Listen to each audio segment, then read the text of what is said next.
difficulties. All right, yeah, technical difficulties. Yeah, you started I, blurring out. So, all I right, just wrapping up. 10 minutes left. Yeah, I we're just, talking about the NBA.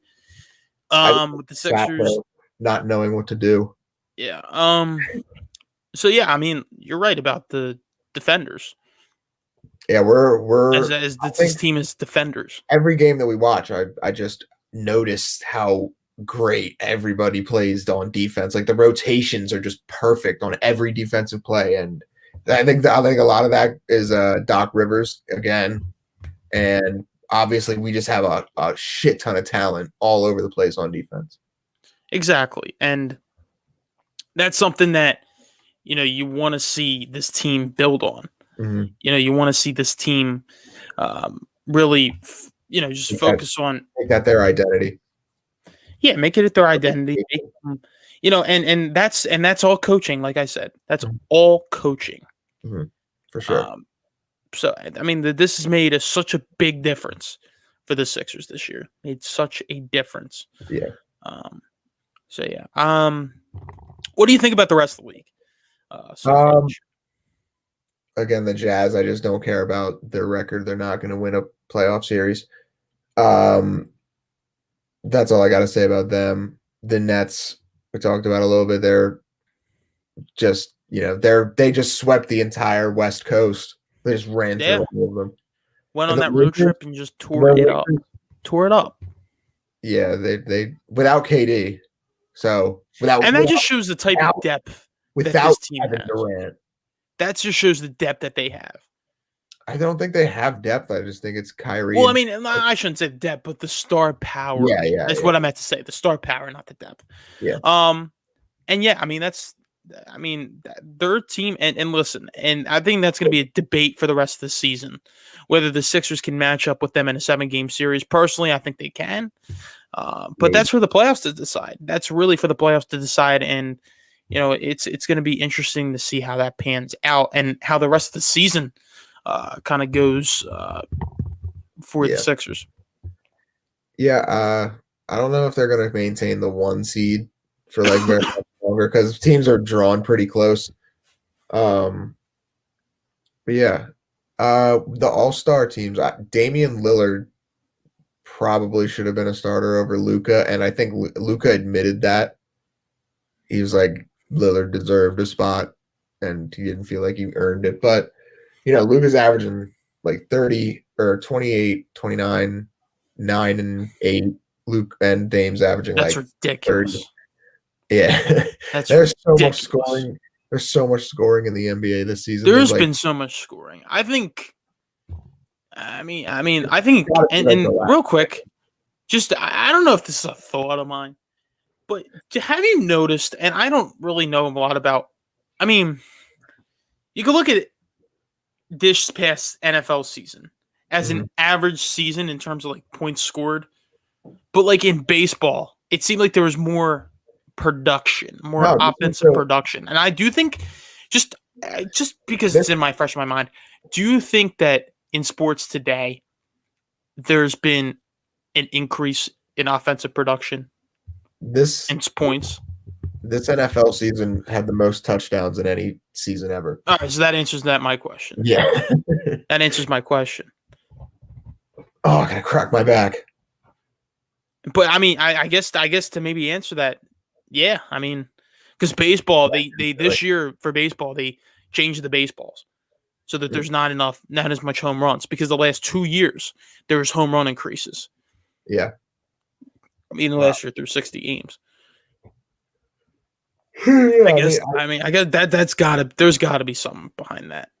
It's got to be the no fans. I'm telling you. Well, it's got to be the no fans, but like if you notice the last couple of years, because I think this has kind of been going on since pre-COVID. Yeah, teams are just getting. Like, I don't know. Like, I can speak for baseball because the home runs were up the last 2 years because of the baseballs that they were using, and they're changing them. Yeah, to be more fair on the pitcher. I think it's, and I think that's and I hate to keep to cut you off, but I think that's something to do with getting more viewers and fans, and obviously generating more money because of that. Yeah. I think you're just like athletes are just better than they've ever been, and teams are just finding the smartest ways to score points in their respective sports. And like with analytics and stuff, they're just finding out how to maximize, scoring. Right.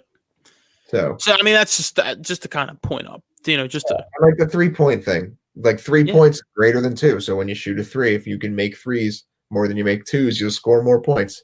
Steph Curry showed that to the NBA, and now if you can't shoot threes, you won't play in the fourth quarter of playoff games. yeah. Final topic I wanted to bring up tonight. There's been continued discussion in Philadelphia about fans returning to sporting events. In October, the Eagles had 3 games where there were fans, and then the cases went right back up, and then everything's been shut down in that aspect since then. Mm-hmm. And I was at one of those games, the Dallas game. And then the Phillies, the Flyers, and the Sixers recently went to the city and asked to have a limited capacity of fans in the stadium. I think this is all coming after the state of New York. Starting today, you can have 10% capacity in the New York stadiums. And in New Jersey, they're letting fans in. I forget the numbers, but they announced that yesterday. It should probably be around like 10. So, 15. In my case, and I am trying, and I am saving money, and I'm doing whatever I have to do to be in the ballpark on April 1st. What do you think about my chances? Yeah, I think you're gonna go. I think you will probably end up getting a ticket because you'll like sell your fucking arm to get it. But makes sense. But there are going to be like very, very limited number of tickets, I think. Yeah, and I think 10, like 15, 20% max is probably what you're going to look at. And that's what I'm thinking. Like for the Eagles, I know it was 7,000 fans. I forget the percentage number. I think it was like 10. No, somewhere around 5%. I forget what it was. It was 7,000. It was 7,500 fans. Yeah, that's probably 7,500 people in the venue. The link holds what, like 50, 60? No, because the link holds 40,000. 40? Yeah, more. Holds 40,000. No, wait. Those hold 60. No, it holds 60. Because MetLife holds 80. Link holds like 69, 70. Yeah. So yeah, I could probably see like start of football season, like 10,000 fans, maybe. So that's a sixth. Yeah, like 18%. Yeah. I think that's. I mean, it also depends on how many people get the vaccine. Yeah, more people. There's a ton of everybody's getting the vaccine. There's like a lot of people. So I think sporting events within the next couple years, I think we'll be able to hopefully have. I think we'll get back. I really do. I think we'll get back, and I think it's going to be interesting. Like I think by the start of the NFL season, I think personally, I believe like stadiums will be at 25 to 50, and then it's just going to go up since then because there comes a point where without fans, every season without fans is going to take a toll on these teams. Yeah. If baseball, and I think baseball is going to be the one that's going to probably be the most impacted because they were the first team to come, they were the first league to come back.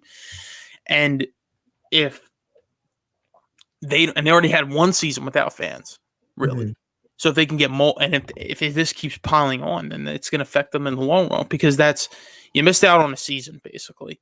You also have, a whole nother season, or partially a season without fans. So like a season and a half without fans or limited capacity. it's going to take a toll. It's really going to take a toll because every year you're bringing in that much more. You're bringing in income from parking, from concessions, from ticket sales, from promotions, from whatever. Yeah, all the NBA courts have like a million logos all over them, like sponsors. Yeah, because they can't sell tickets, they can't do any of that, so they got to make it through sponsorships. And as a fan watching the game, there's not like you're missing that element. You're missing that energy. You're missing that. And I think it's getting to a point now where people are just like, this is getting ridiculous. Like, we need to open up, whether it's 25, whether it's 10, whether it's just 500 people. We need to open up the gates, sell tickets, get people in. Yeah. Because this is, it's not ruining the game. People are always going to still watch. It's always going to be a top thing. But they'll definitely their TV ratings are probably through the roof because they're watching it from home. But the business aspect of it, they're definitely the experience aspect of it, it's not the same. No, not at all. I can't wait to go back to live sporting events when they finally come back. I mean, if I can get a ticket to go to the game on April 1st, I am going to that game. It's going to be is the one. If there's one game where they can let me into, it's going to be that game. What, opening day? It's going to be that game. I need to go to a game. I missed out on the entire season last year, and this is a guy that goes to 40 freaking games a year on average. 40 games. They're missing you. I need to see it. I need to get back in that. I need to get back in that ballpark. I need to see other ballparks too. If I'm not going to go into Philly, I'll go to New York, where they'll have fans. So, all right, you're gonna putting a wrap on it somehow. Hmm.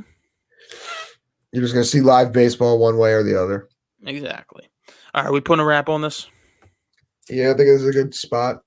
Yeah. All right. So we covered a couple things today. Next week we'll get going. We'll talk about do our normal thing, and then in the next couple of weeks I'll be releasing some of my predictions on the MLB this year. So we'll see what happens. All right, Michael. Take care. All right. All right. You too, Johnny.